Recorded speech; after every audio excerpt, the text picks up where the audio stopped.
Hi, welcome to 22 NU Podcast. I'm Anais Salas, your host and producer, and today I have a very special guest. This is Nzadi Keita.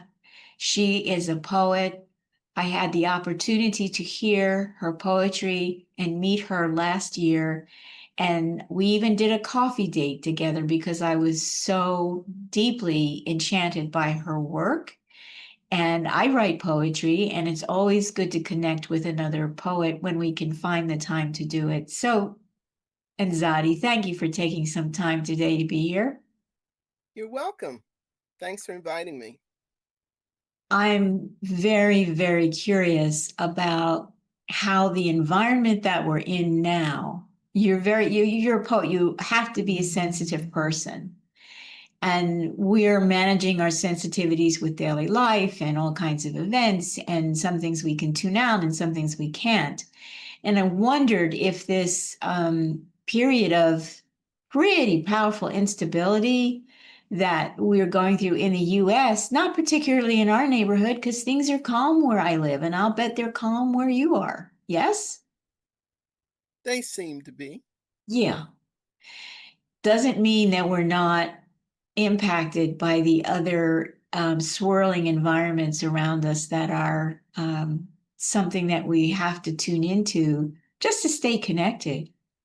I think when you tune out, it's dangerous. I think tuning out is a really dangerous choice. I don't know how you feel about that. Well, I'm not all that tuned in, I'll tell you. There's a Um there's a balance. Yeah. yeah, there's and the balance tips in favor of my personal well-being. Yes, your personal peace, right? Mhm. Number I, one. Is, I've never been a news hog. mhm. We could start with that point. Um Although, ironically, I majored in journalism in undergrad, but I've never been a news hog. Um as opposed to one of these people who's constantly online, constantly, on CNN, bouncing between. I'm not that person. Mhm. So I take in headlines, I scan articles. Sometimes I read them, or the first three paragraphs or so, which is you know where the meat of the facts are, quote unquote. But I lean in favor of my own well-being, and it does not allow me to uh overexpose. Mhm. I mean, I am aware of, say, as an example, the government shutdown and the fact that it sort of hobbled to a stop recently, just as an example, and that there's a lot of consternation about how it played out. So, I know some things, but I can't say that I, take a deep, deep, and continuous examination of everything that's currently amiss in the country. It's such a personal choice because the key ingredient is keeping yourself in balance and holding on and caring for staying brilliantly resilient, however you need to do it, Hmm. honoring your personal peace. And I actually think that's one of the hidden requirements of people who write fiction, but who also write poetry. There's a real balance that has to be maintained because otherwise you can give away your awareness to something that doesn't serve your co-creative and creative impulse. And I've experienced that. Would you say that sounds about right? It does. Hmm. Okay. Yeah. So I would love to have you share with this audience what you care to share about your own personal path. You've been a university instructor and you've worked with students and young people. And that is amazing to me because the stamina that requires and the generosity that requires is phenomenal. So, why don't you share with us a little bit about your university history if you'd like to, and let us know about that? Okay, so long ago, I was in need of a job, and a dear friend of mine. Yeah, let's start here. Okay. A dear friend of mine who's crossed into the spirit realm now. Her name was Emiko Tanuka, and she was originally a friend of my mother's. She was about my mother's age, and but then we ended up working together in the '90s in a community program, and but yeah, the program was, it had a lot of holes in it. The nonprofit world. Love it as we do, it'll kill you. Yes, it And will. I needed more money than I could make there. And but I was teaching. It was my first real experience with ongoing teaching.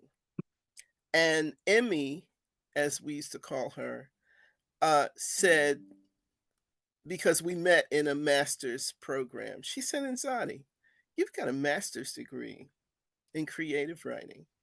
Why don't you look into college teaching?"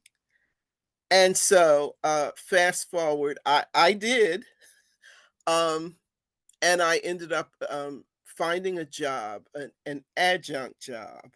Important to note, adjuncts are the migrant laborers of the academic system. Yes, they are. And but that was fine with me at that point because I had how much experience? Zero. Um, other than, what I had gained in this community program.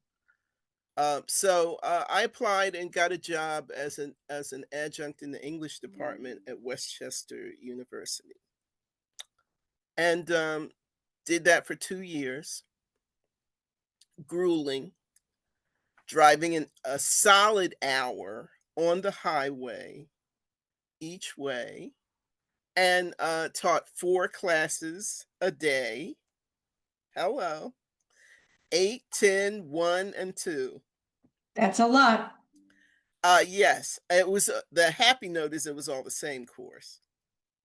But what was funny was how it would change depending on the group. Each of those classes, of course, had a personality, a collective personality. And so teaching the same material 4 times, it was a different class in some way every time. But at any rate, and I still remember some of those students, believe it or not.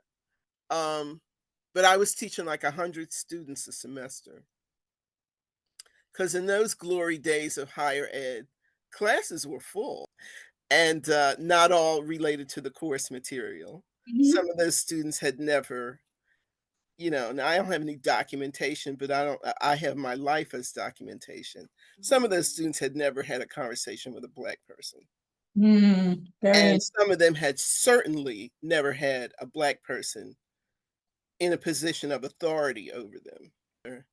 I ended up being there 25 years. Well, that's one of those little, oh, by the way. Yeah, 8 times longer than I was supposed to be there. Yeah, so, And it was during it that was quite time, the adventure. it's an adventure. Sure, teaching is always an adventure. I mean, it's one of the things, like, if you really are plugged into it and you're in a creative vein, you almost could never get bored because everybody who's coming to you in a creative environment is going to be bringing something unique and different. So that's like gravy in my world, anyway. Mhm, mhm. So, Yeah, and again, of course, I have, many more memorable students from that whole experience. which by the way, you were talking about a creative environment, but I'll be honest, teaching creative writing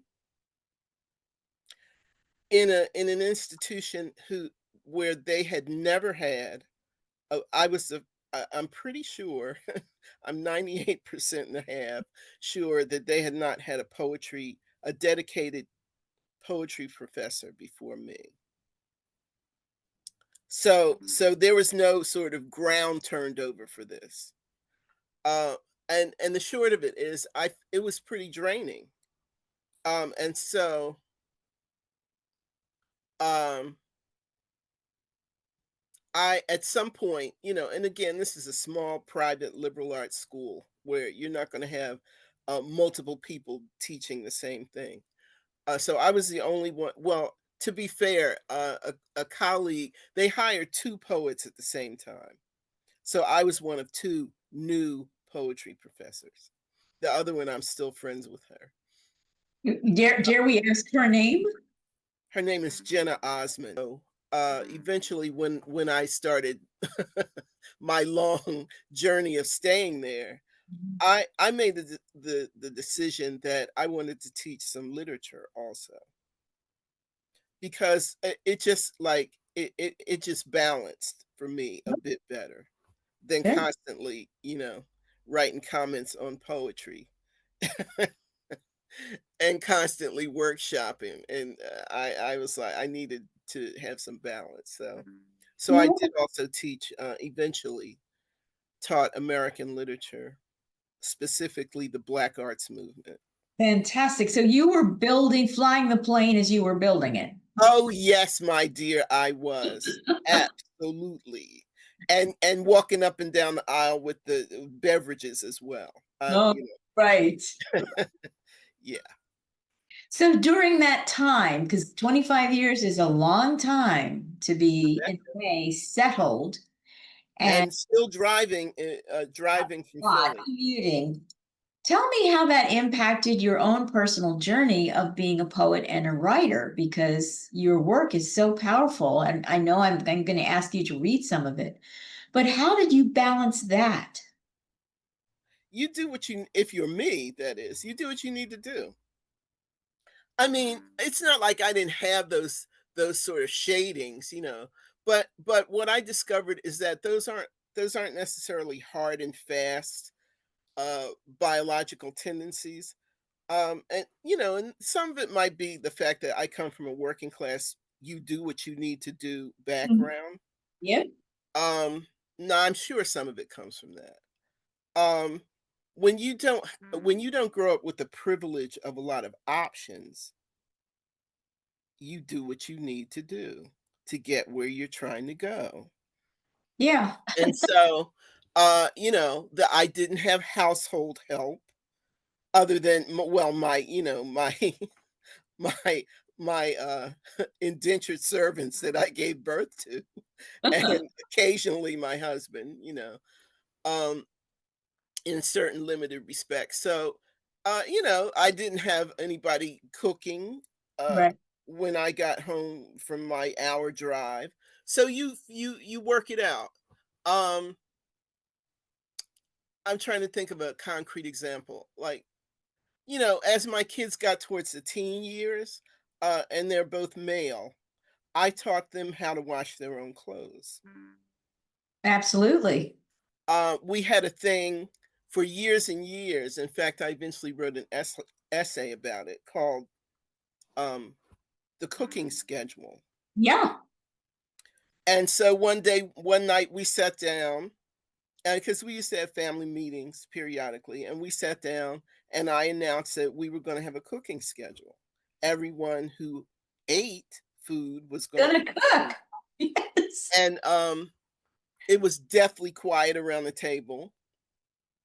But, mind you, a sidebar, I have to say, I've never been one of those uh people who was like so indispensable in the kitchen.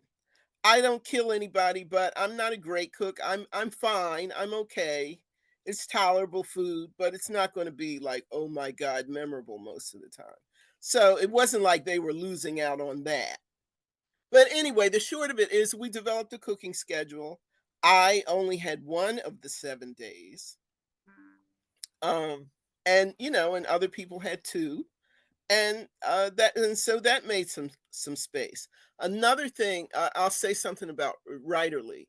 So there are two writers who had a particular, well, three really, who had an impact on how I looked at my life at this point. One Hmm. was my teacher from undergrad, Sonia Sanchez, who Yeah. was a single parent with two sons, but her sons are twins.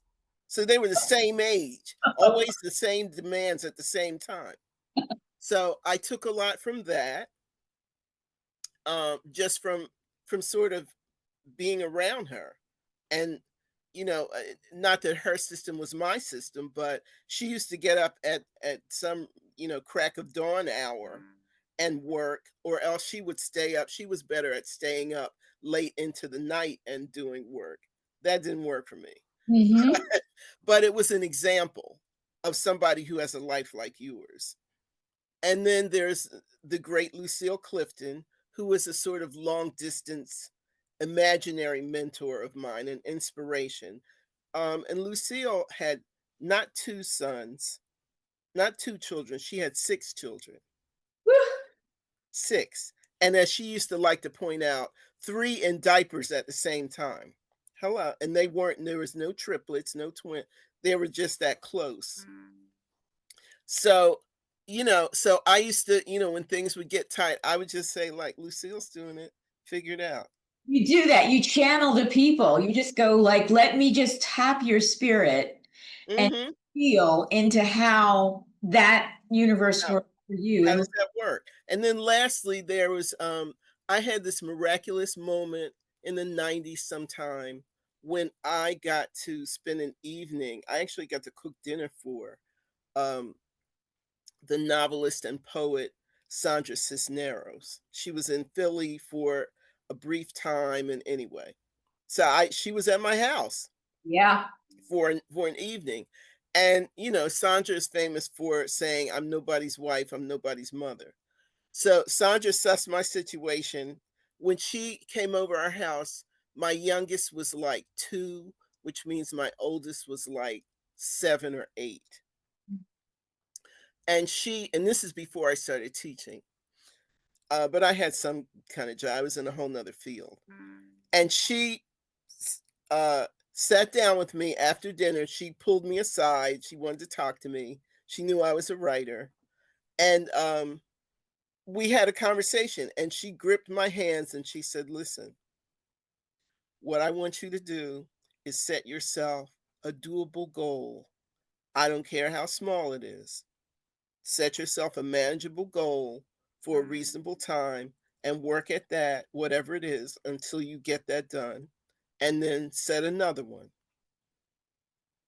And so, just the fact that she took the time to see my situation and not Mhm. sort of feel herself above it because she was single, didn't have kids, wasn't married, and she was already the house on Mango Street. I had probably come out by then. So she was already celebrated, but Mhm. she was the kind of person who would try to, each one teach one. So those situations that I just described, and then that mindset that I grew up with, those are things that enabled me. So, sometimes the kids would be playing in their rooms on a Saturday afternoon after they did their cleaning, and Mhm. that would be my time. Or, it was pockets. I had to pick my pockets of time where Yeah. I could. And there were long stretches when it was very difficult. Um, my husband was a college professor, and what people don't understand is when a college professor is pre-tenure, but on the tenure track, the institution owns them basically. So a man that's got household and fatherly responsibilities is going to be under tremendous strain because they're teaching, they're trying to develop scholarship and be at all the events and all the other stuff they have to do. So so it was difficult, you know, and a lot of times the summer was when I did more work. But I was not one of these people. I'll never forget talking to a playwright at community college who said, "Oh, I he," and this is a man who's married, Mm, with, you know, somebody helping him out. He said, "Oh, I just let my writing wait till the summertime." I mm, looked at him like, "What? mm. You mean you don't do anything during the school year?" And he said, "No, it's too difficult." And that was also part of my process because I was like, no, that's not me. I can't take that approach. I'm I not can gonna just relate to wait." that. Yeah, I can relate to that because there have been many periods in my life where I've had to wait because I was doing my part for whatever you want to call it. Mhm, And the waiting, I had a husband at one point who was in medical school and mhm, was working a freelance court reporting job that I had co-created after I got out of learning how to do the job. Because mhm, we were moving out of state and he was going to medical school and I was going to be like it. mhm, And the challenges of that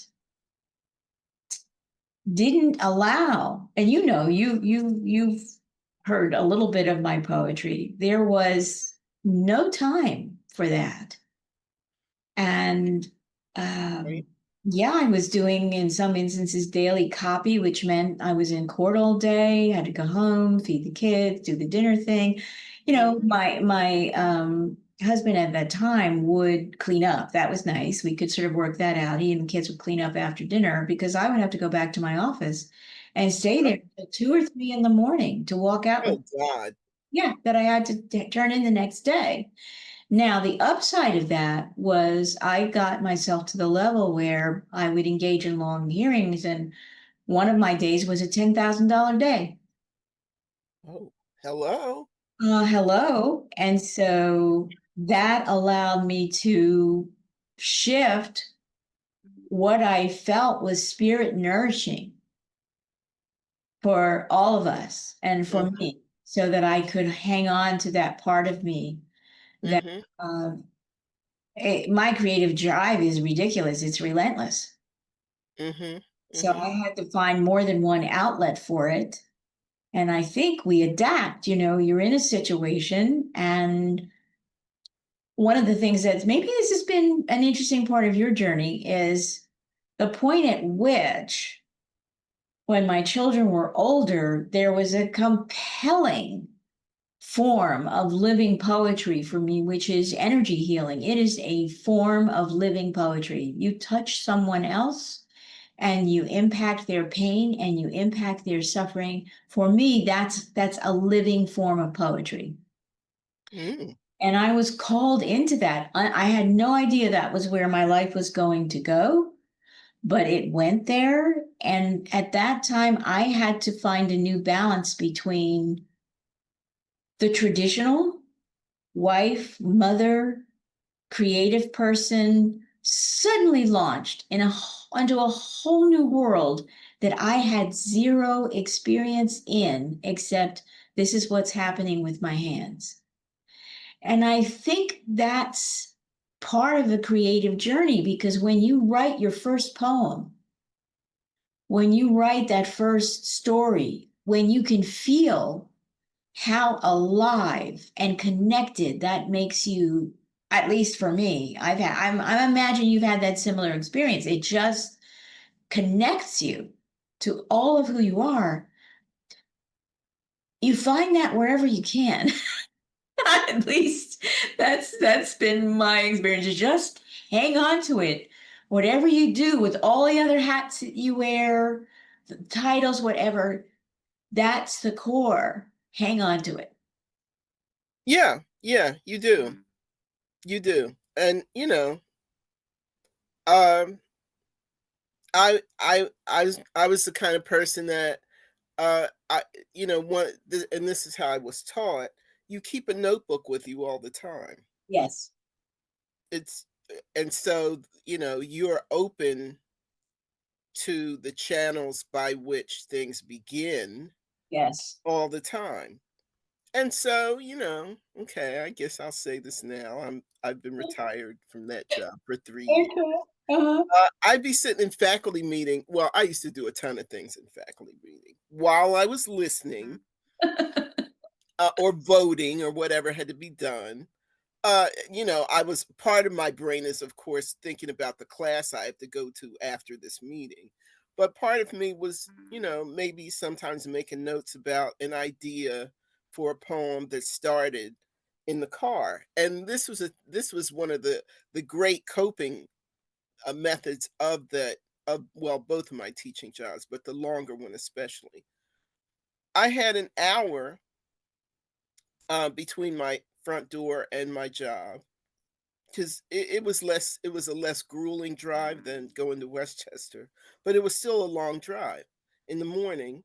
And so I'd always have something to write on the passenger seat in the car. I might get an idea, I might be thinking about something. And then I would make some more notes about it while I was in faculty meeting or some other point in the day or on the way home. Right. So things happen in very incremental stages like that, you know. And over time, and when you keep a notebook, you get a whole bunch of that stuff. I It have, doesn't make sense together. It's not cohesive, but that's not the point. it's not, That's just the seeds. That's not the fruit. you can go back when you've taken the time to archive these moments. You can go back through that material and you can find absolute gems that you can then pick up and Right, structure into something. And I think I right. love this because one of the things I'm interested in, we have a lot of different people who tune into the podcast, and I'm working with a global community of young people.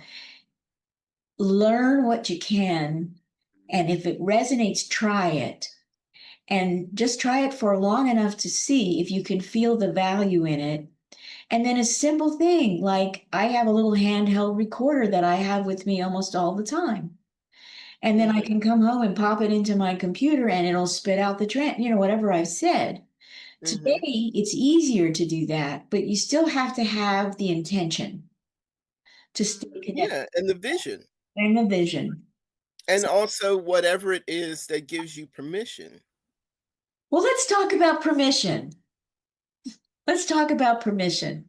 When you say whatever it is that gives you permission, let's unpack that a little bit. What was that like for you? I go back to some of the people. Let's just stick with these 3 that I've been talking about. Okay, okay. So, when I was 13, in my house, you had in the summer, you still had housework, but at some point, you got freed up. I'm watching TV. It was a magical moment. My other siblings were playing outside the house. I was the inside person anyway. And so I had the TV to myself. And I turned on public TV, which 100 years ago, it was dreadful. You couldn't get a decent picture, you know, you it but, I was just channel flipping, among the 4 channels, and I saw this show, called Like It Is that was produced in New York City, and so, of course, the picture was terrible, it was snow all across it, but, um I saw these black people arrayed at stools in front of sort of, like music stands, reading or speaking what seemed to be poetry. So I was like, skid, screech, wait a minute, what is this? What's And this? one of them was Sonia Sanchez. Huh? I think I had heard of her, but I had never seen her, or maybe it was the first time for both. But she read a poem called Summer Words for a Sister Addict, Mm, which came from, I believe that was in her first book, Homecoming. And I was floored by the material, by the delivery, by her appearance. She had this humongous afro. mm-hmm. this is in the days of the in that phase of the days of afros. They've come back again, but um so, and again, I'm 13, the age of quintessential, malleability. And so that gave me permission to Right. to own the fact that I'm a black person with a particular lens on the world. And now apparently I can say these things, I can write about these things. Oh, wow. Yeah. So I mean, I was blessed to come of age in a period of the Black Arts Movement when there was a lot of oral and visual and oral permission being dispensed by artists, that you didn't have to pretend to be, God forbid, Longfellow or whoever, you know was coming out of this white American poetry tradition. And I wasn't even sure I really liked poetry until I saw this. Mhm. And then I started buying it because at that point there were small independent presses like Broadside Press in Detroit, which was the press that published Sanchez's first book for $1. I Mhm. still have my copy. And so I could sit, and I still didn't understand. I knew that there were people out there in the world who were on drugs, but summer word for a sister addict is the speaker is a young woman, a teenager, and it tells the story in her own perspective of how she starts shooting drugs because she's angry at her mother. Mhm. None of that spoke to my life, but the idea of that she would choose to give voice to a young black woman who was angry about something Mhm. and who had a fractious relationship with her mother, that was enough permission right there. Right. And so to move it along, let's see. So I'm looking right now at the wall. I can't quite see it, but I pretty much memorized a poem by Lucille Clifton. That's one of her really famous poems that doesn't have a title, but we call it by the opening line of the poem. Won't you celebrate with me? Mm. And the closing lines are, what won't you come celebrate with me, that every day something has tried to kill me and has failed. Oh, you've just given me all over body chills just saying those words. Oh, but the whole poem, I mean, the whole poem is permission for me, because it Yeah. starts out, won't you celebrate with me Yeah. what I have made into a kind of life? I had no model, Right. born both I'm riffing now, but it's something like, born both non-white and female, uh in born in Babylon, both non-white and female. What did Yeah. I see to be except myself?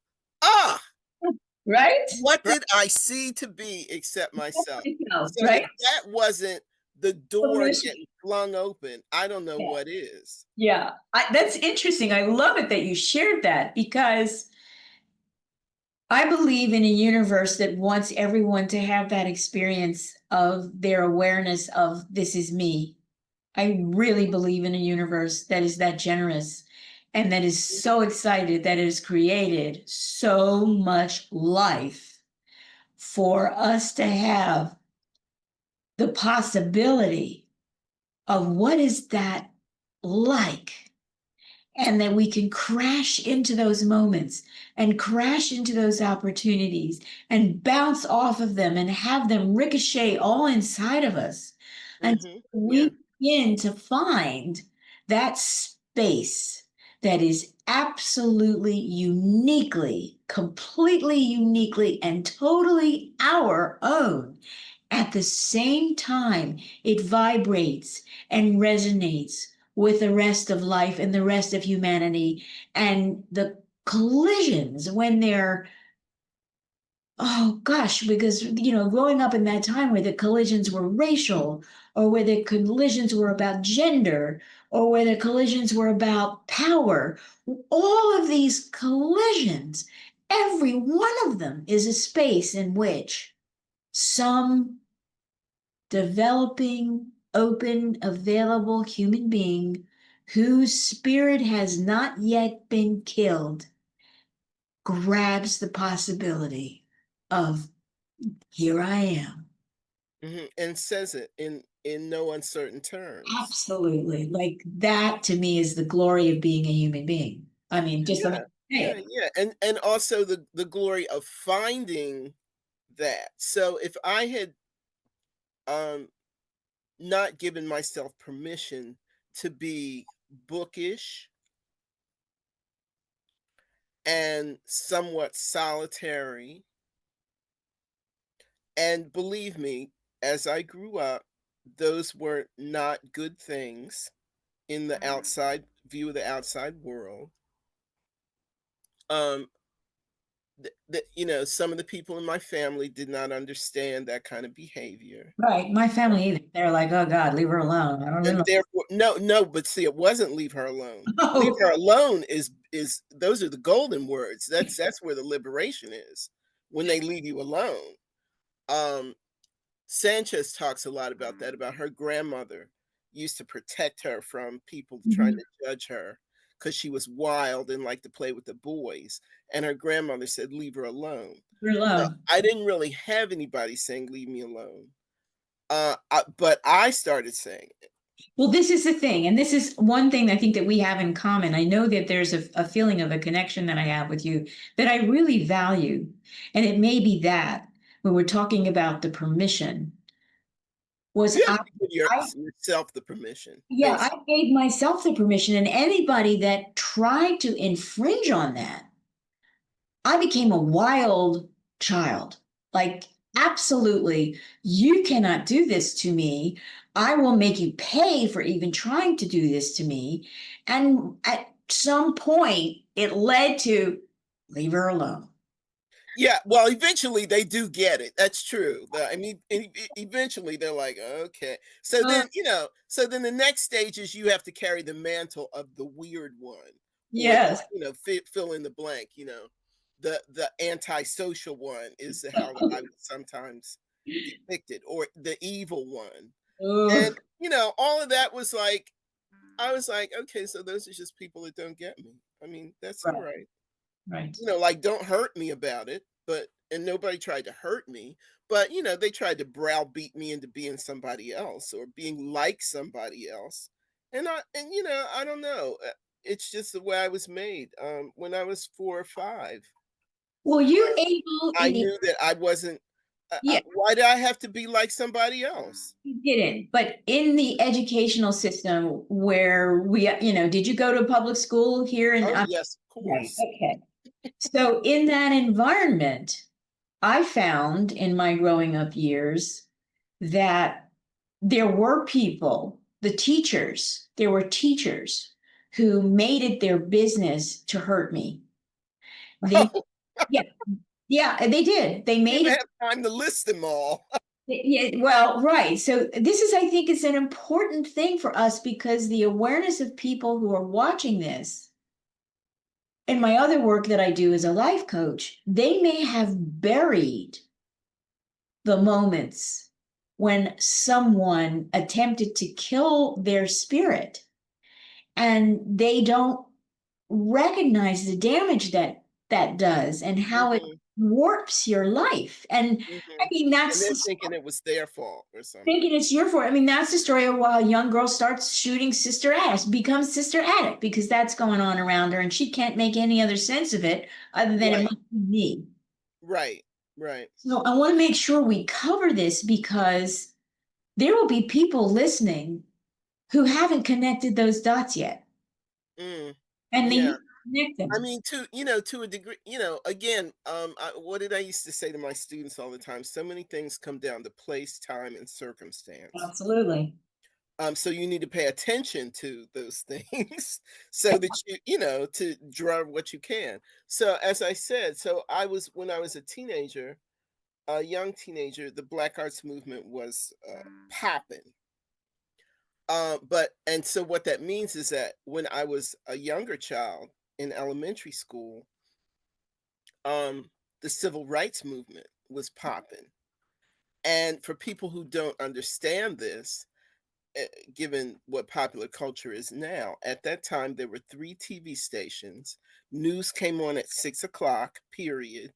Everybody watched the same news programs. And Black people were a vastly uncommon sight on television.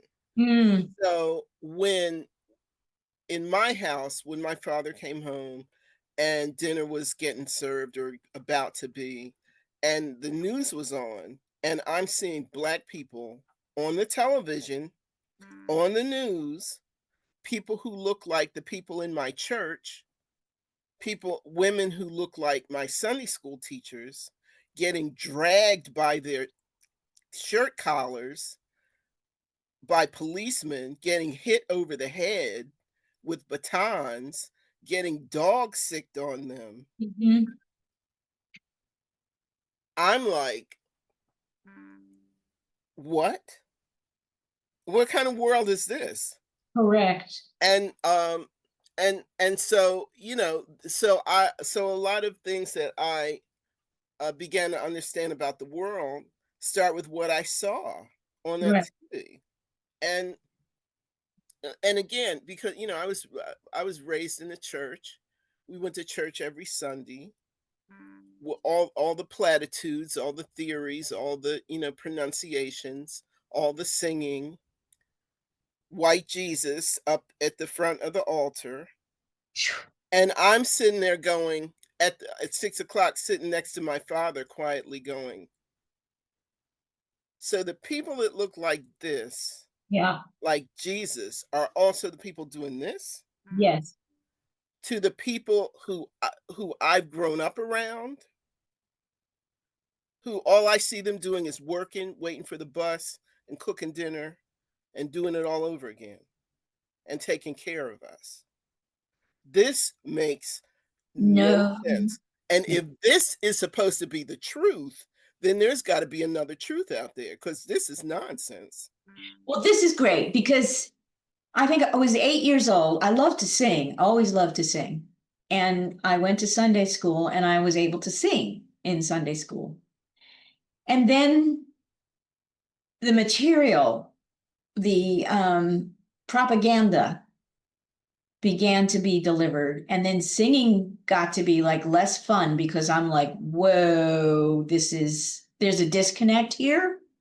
I can feel it and I'm not going to tolerate it. So I came home from one of those days at Sunday school where I knew that the whole thing was a crock, total crock, interesting, but a crock. And I said, I'm not going back there.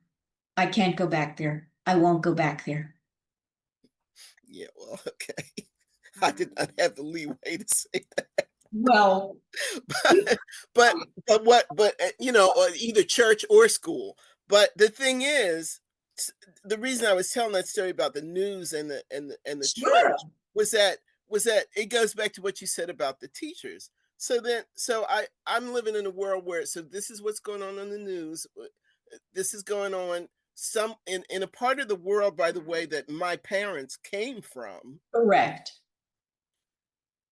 And a part of the world where I know I still have relatives, but interestingly enough, we do not communicate with those relatives in Georgia, in South Carolina. Hmm. So I'm trying to put things together as one does when one is in the early stages. But what we've done is what my parents did is moved us to a neighborhood where we're going to elementary school, and very few Black kids are in the elementary school. So in school, then the other piece falls into place, which is that some of these teachers are like, excuse me, I didn't say I was ready to teach no Black kids. Mm-hmm. So let's just boil it down to what it is. My first grade teacher. Oh God. She was a witch. Well, I was in first grade. She No, she used to scream at me for like anything. If we were lined up to go out to recess and I wasn't exactly behind Peter or You whoever became a the hell. target. You became her target. Oh, I was totally her target. There were Yeah. two black kids in that class. One of them was a light-skinned girl who lived up the street from me, and the other was me. And out of the two, she picked me. Of course. And so and I was just telling my husband this story. She was mad because I was in the class. She was mad more because I got added to the class a few, like maybe a couple weeks into the school year. Hmm. Why? Because there were two first grade classes. Her class was the accelerated class, and much was made out of that. We were doing all these things that the other first grade class wasn't doing. And here, so I get walked down the hall and put in her room, and she's like, "What?" with her clan self. Well, And you and thought so that. I just told my husband this story how so we were doing homonyms on the board one day. And I was a book geek, I was reading, I could read when I was 4.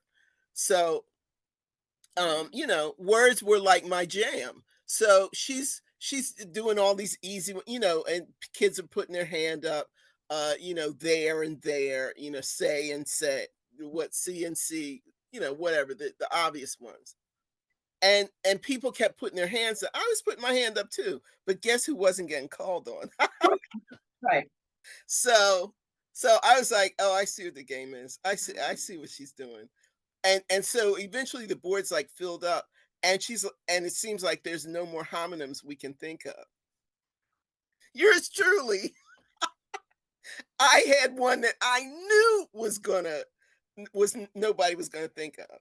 So I put my hand up, and I'm the only hand. She can't ignore me. So she begrudgingly turns and points to me. And I said, great and great. I will never forget. She had these big icy blue eyes. Yeah. She whipped around and said, "What?"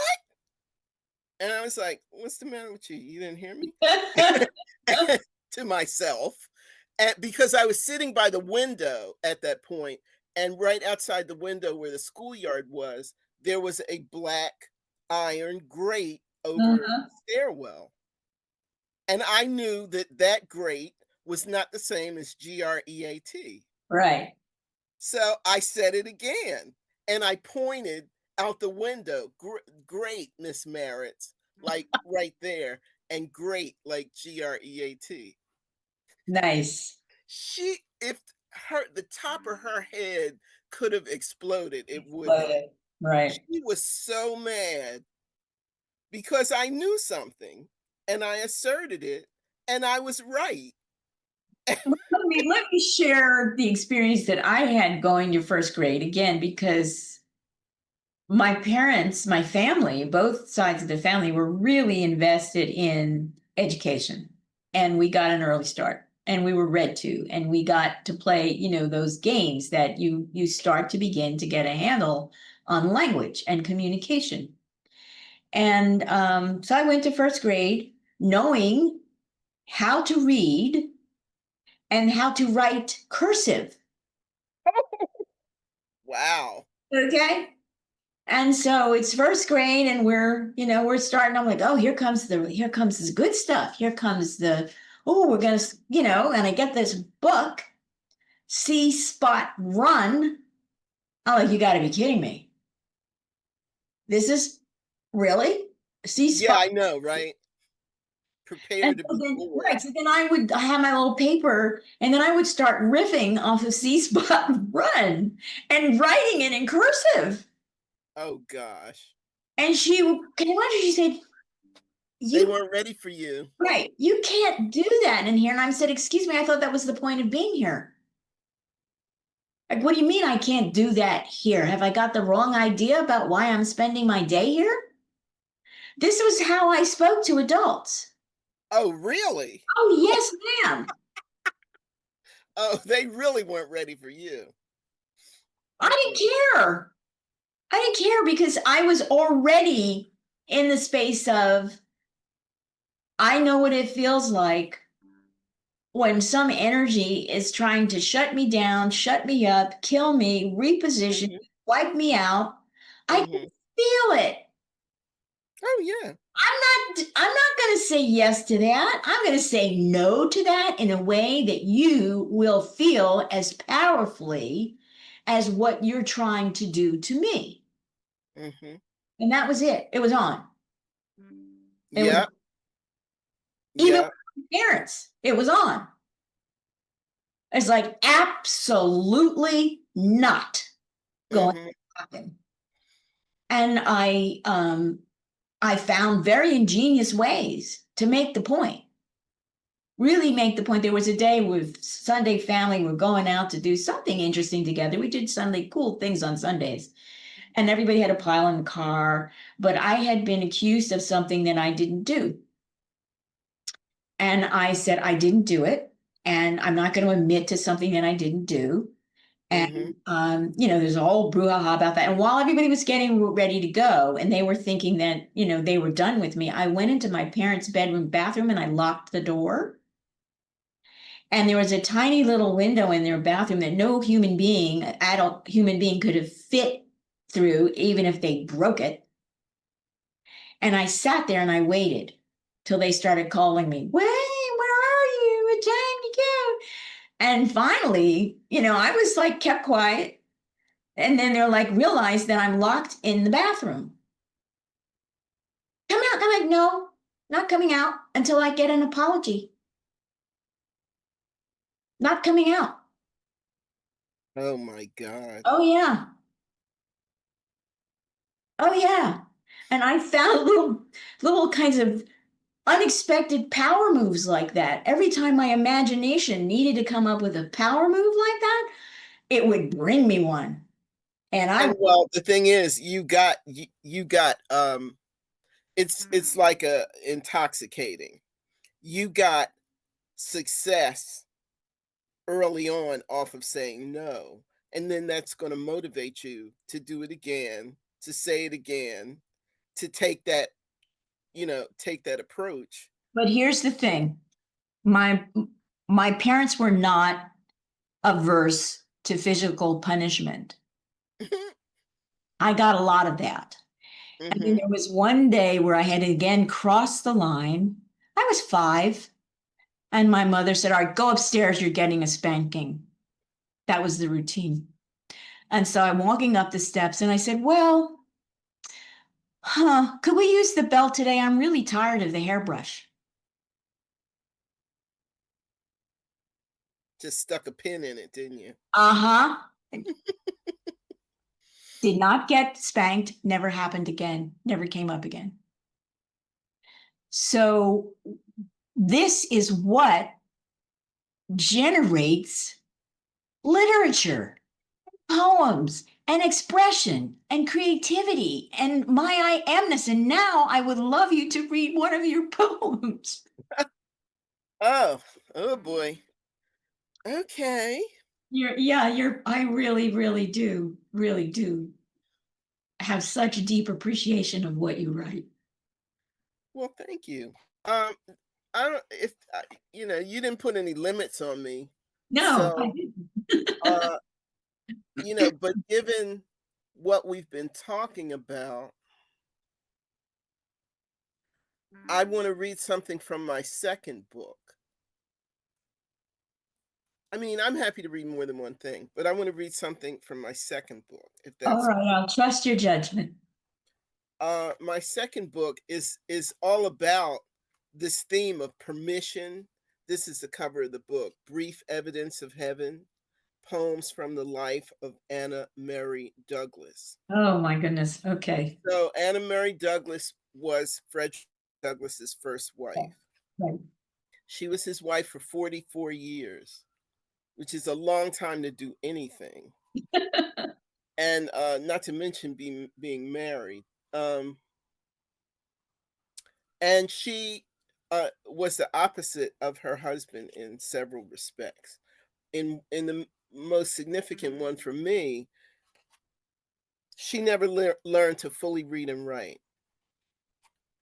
That's astonishing, isn't it? And she's married to who what? Mhm. The most noted black man Yeah, on publishing books in the 19th century. yeah. So that was one of the reasons why she caught my attention and engaged my imagination. Because I've been married a long time, and some of the marriage is an interesting dynamic, and for people to be that different, I started thinking about her, and she had 5 children with him. So, and that brings its own dynamic. So I started to read about her because there was nothing to read from her. So I started to read about her, and she really engaged my imagination as someone who did not let the fact that she couldn't read and write contain her. I sensed that a badass here, and I wanted to think about what was that like for her. One of the real uh, sticking points for me when I was thinking about making a book about in the anti-slavery movement, in the abolitionist movement, was coming to her house. And of course Frederick Douglass has been written about by countless historians, but we never hear anything about her. Not from him. Hello. That was the other thing that forced me to make this book. He says very, very, very little about his first wife. And the historians who follow up talking about his whole career said almost nothing, because I skimmed many, many books in the course. And so when I thought about that, I was like, okay, here we got a black woman with the hood thrown over her head, with everything she's done uh, being dismissed or erased. All the poems in the book are written in persona. So, oh, on the back, this is an actual picture of her. Yeah, I see. That's a beautiful picture. It's pretty much the only one that exists. Wow. There's one photograph. This is from a painting that hangs in the parlor of the National Park Service site, which is in Washington D.C., which is the last house that they Yeah, lived in. yeah. Um, I spent a long, long time staring at that picture too, and Uh-huh. like communicating with her. But yeah, I just thought so much about when I read you all of these names that you come across: John Brown, of course, Harriet Tubman, of course, Garrison, William Lloyd Garrison, who worked with Frederick Douglass on anti-slavery issues, and a host of other people. All of these people came to her house. Mhm. She was the hostess. She had to fix tea and food and bring stuff on trays, or organize all that, all the domestic aspects that nobody talks about. And so I wrote this poem, which again is a persona poem, so meaning the voice, the speaker of the poem is her, not me. It's called John Brown. John Brown is not a lie. The air is full of his name. No saint you have in him. But then I have not seen a saint alive in a body ever. Spirits recognize him. In their country, he owns a sprawling house. Something shot its way into his blood. Could be God sang a memory. Could be Brown woke soon and clear to catch it.